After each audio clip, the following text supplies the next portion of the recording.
सीमा हैदर खुद भी बहुत हॉट है, जिसका प्रूफ जो है वो पाकिस्तान के यूट्यूबर दे रहे हैं, क्योंकि उनके काफी यार और बॉयफ्रेंड पाकिस्तान में भी पाए गए हैं और हिंदुस्तान तो वो चली आई है अपने एक और प्रेमी से मिलने के लिए। सीमा गुलाम हैदर ने लोगों को मिसगाइड किया कि उसने नेपाल में सचिन से शादी कर ली थी। अब यहाँ पर हमारी जो सिक्योरिटी एजेंसीज हैं और जितने भी पत्रकार हैं उनको मैं नमन करना चाहती हूँ और नमस्कार करना चाहती हूँ कि इतनी ज्यादा छानबीन करने के बाद पता चला कि जिस मंदिर का नाम वो बार बार बेझिझक ले रही थी, उस मंदिर में वो लोग कभी गए ही नहीं है और ऐसी कोई शादी हुई ही नहीं है हिंदू धर्म के हिसाब से। इंडिया में अगर रहेगी तो जेल के अंदर रहेगी, जैसे आपके पाकिस्तान की सरकार ने हमारे सरबजीत को बहुत ज्यादा ह्यूमिलिएट और हैरेस किया। तो क्या लग रहा है आपको कि कोई, जब आप लोग बार बार कह रहे हैं कि आईएसआई ने भेजा है, तो आईएसआई ने अगर भेजा होगा तो मतलब 4 बच्चे भी भेज दिए,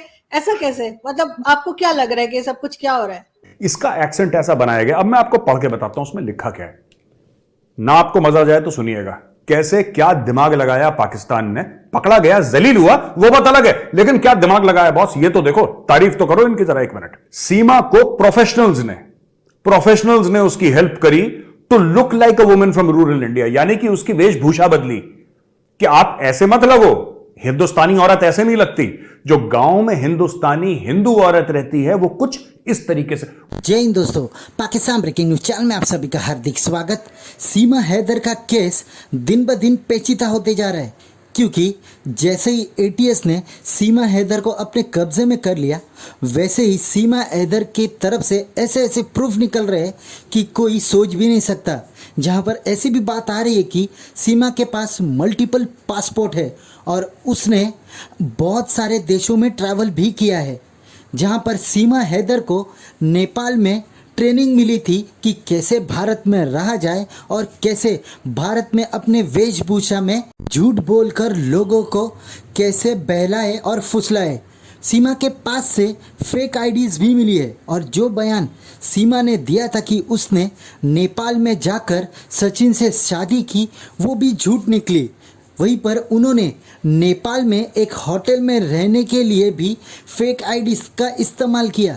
तो क्या आईएसआई ने फुल प्रूफ करके सीमा हैदर को भारत में एंट्री करवाई?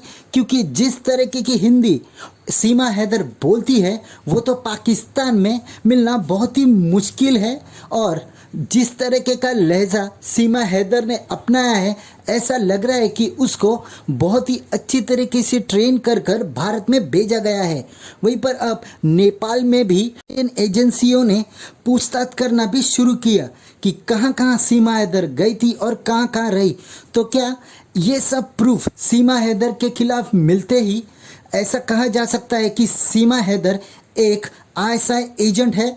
ऐसे ही वीडियो को अंतिम तक देखते रहिए, लाइक कीजिए, शेयर कीजिए और सब्सक्राइब कीजिए हमारे चैनल को, और बेल आइकन दबाना बिल्कुल भी ना भूले। और आपकी जो भी राय हो उसे कमेंट बॉक्स में जरूर दे। धन्यवाद। सीमा भाभी कहाँ से हो गई? हलवा है क्या?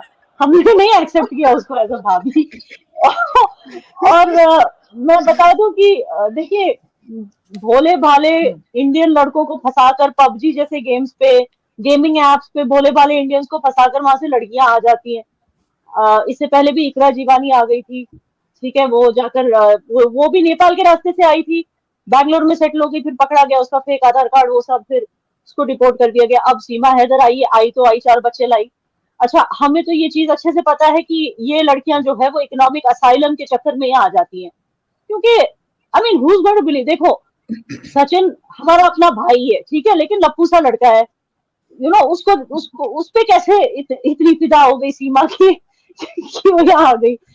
तो कानूनी बात यह है कि एक फॉरेनर एक्ट तो सीमा हैदर पर चल ही रहा था, जिस तरह से वो इलीगली उन्होंने बॉर्डर को क्रॉस किया था, और शक की सुई उनके ऊपर डे 1 से थी। उनको ऐसा लग रहा था कि भाई हम सिंदूर लगा करके हम तुलसी माँ को जल दे देंगे और साड़ी पहन लेंगे तो यहाँ पर हिंदुस्तान में लोगों को वो बेवकूफ बना लेंगे।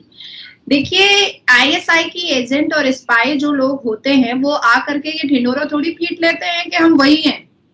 ये हमें हमारी सुरक्षा एजेंसी को खोज करके निकालना पड़ता है।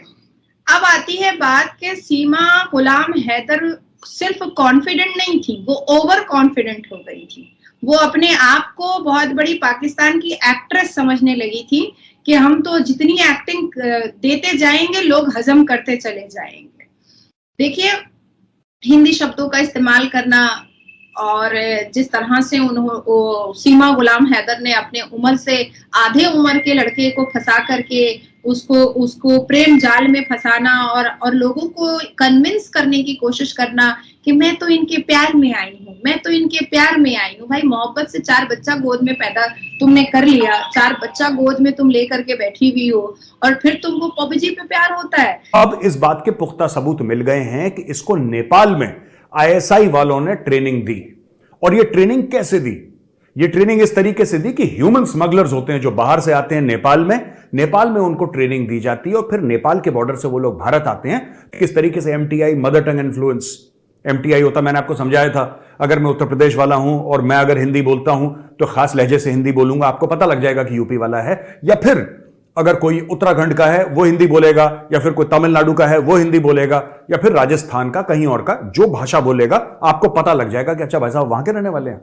2 मिनट में आप पता लगा सकते हैं अगर आप भारतवासी हैं और भारत में रहते हैं। इट्स नॉर्मल, आप पता लगा सकते हैं। कैसे क्या दिमाग लगाया पाकिस्तान ने, पकड़ा गया, जलील हुआ, वो बात अलग है, लेकिन क्या दिमाग लगाया बॉस, ये तो देखो। तारीफ तो करो इनकी जरा 1 मिनट। सीमा को प्रोफेशनल्स ने उसकी हेल्प करी to look like a woman from rural India, यानी कि उसकी वेशभूषा बदली कि आप ऐसे मत लगो, हिंदुस्तानी औरत ऐसे नहीं लगती।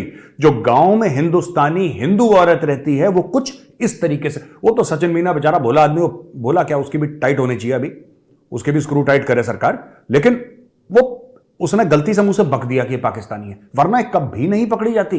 ये जो तरीका इन्होंने अपनाया है ना पाकिस्तान हुकूमत से बच के इंडिया में आने का, it's not the right way. You see, पहले भी जो लीगल इमिग्रेंट्स आते हैं यहाँ पे, जैसे अदनान सामी साहब आए थे, उनको हमने दिल से अपनाया, ठीक है ना। ये तरीका नहीं होता कि आप छुप के नेपाल के रास्ते से, लेकिन एट द सेम टाइम मैं ये नहीं डिनाई करूंगी कि गलती हमारी भी है। नेपाल बॉर्डर पे मुझे नहीं पता कि क्या हो रहा है, जो इतनी तादाद में वहां से लोग आ जाते हैं। इवन रोहिंग्याज भी वहां से घुस आते हैं, इवन पाकिस्तानीज भी वहां से घुस आते हैं। ये देखिए, हमारी कंट्री की भी एक फॉल्ट लाइन है जिसपे हमें काम करना है। मुझे नहीं पता किस लेवल की आलस वहां पे चल रही है कि मतलब किस तरह की चेकिंग वहां पर हो रही है। फेक आधार कार्ड बन रहे हैं और उसके बेसिस पे लोग अंदर आ रहे हैं, उसको दिखाकर वहां पर, उसको प्रोड्यूस करके। मुझे लगता है कि जब इतना खर्चा करती है इंडिया सिर्फ गिफ्ट दे देने में, मतलब 1 बिलियन यूएस उठाकर रशिया को दे दिया, इस तरह की मतलब गिफ्टिंग अगर कर सकती है इंडिया, तो स्कैनिंग मशीन्स और इस तरह की चीजों को वहां पे रखना चाहिए, जिससे स्कैन होना चाहिए आधार कार्ड, ताकि पता चले कि वो फेक नहीं है और रियल आधार कार्ड है। मुझे लगता है कि इस तरह की टेक्नोलॉजी इंडिया में मौजूद है, लेकिन बॉर्डर्स पे क्यों नहीं है? बॉर्डर्स पे इतना पोरस क्यों छोड़ा गया है कि वहां से कोई भी मुंह उठाकर आ जाता है? यहाँ पे ऑलरेडी हमें, आप देखिए किस तरह की प्रॉब्लम्स हो रही है। मणिपुर में भी आप देखिए, जो कुकी ट्राइब्स आज सेपरेट स्टेट मांग रहे हैं, उनकी मजाल तो देखिए। कुकीज जो है वो आउटसाइडर्स हैं, बेसिकली वो आए हैं म्यांमार और इन सब आसपास के एडजॉइनिंग एरिया से। They are not local. जो मेटी ट्राइब है वहां की, वो लोकल्स हैं, इंडिजिनस। लेकिन ये कुकीज बाहर से आए हैं और फिर अब आके आप बोल रहे हैं कि उनको सेपरेट स्टेट चाहिए। और ऊपर से इनके लिए देखो ना, गवर्नमेंट ने ये भी फरमान कर दिया कि एसटी स्टेटस। और जब बेचारे वहां के जो इंडिजिनस ट्राइब है, जब वो कह रहे हैं कि इनको क्यों स्पेशल स्टेटस है, तो भाई हमें भी दे दो, हम भी एक ट्राइब है, हमें भी एसटी स्टेटस है। तब से वो क्लैश शुरू हो गया। तो ये जो है, पहले बाहर से लोगों का आना, फिर गवर्नमेंट को उनको सिक्योर करना, चाहे वो रोहिंग्याज हो, चाहे वो ये पाकिस्तान से भाग आई लड़कियां हो जो भाभी बनकर बैठ रही है, चाहे वो अफगानिस्तान से भाग आई लड़कियां हो जो यहाँ पे तालिबान का रोना रो रही है। अच्छा, तालिबान के खिलाफ बोल दिया तो क्या हम पे मेहरबानी की? हिंदू बन गई सीमा हैदर तो क्या हम पे मेहरबानी की? हम क्यों उनको एक्सेप्ट करें? अब बात आती है कि सीमा गुलाम हैदर ने लोगों को मिसगाइड किया कि उसने नेपाल में सचिन से शादी कर ली थी। अब यहाँ पर हमारी जो सिक्योरिटी एजेंसीज हैं और जितने भी पत्रकार हैं, उनको मैं नमन करना चाहती हूँ और नमस्कार करना चाहती हूँ कि इतनी ज्यादा छानबीन करने के बाद पता चला कि जिस मंदिर का नाम वो बार बार बेझिझक ले रही थी, उस मंदिर में वो लोग कभी गए ही नहीं है और ऐसी कोई शादी हुई ही नहीं है हिंदू धर्म के हिसाब से। अब आती है तीसरी बात के, जिस नेपाल के जिस होटल रूम में सीमा हैदर अपने टिंगू प्रेमी सचिन के साथ रह रही थी, वो दोनों ने अपनी आईडी कार्ड जो है वो फेक दिया था, अपने नाम को भी बदल करके वो नेपाल के होटल में उन्होंने स्टे किया था। अब आती है चौथी बात कि जब नेपाल बॉर्डर तक वो आने वाली थी सीमा गुलाम हैदर, तो उसने अपने माथे पे सिंदूर और गले में मंगलसूत्र पहन लिया था और साड़ी पहन लिया था ताकि वो बॉर्डर की सेना को, बॉर्डर के ऑफिसर को मिसगाइड कर सके।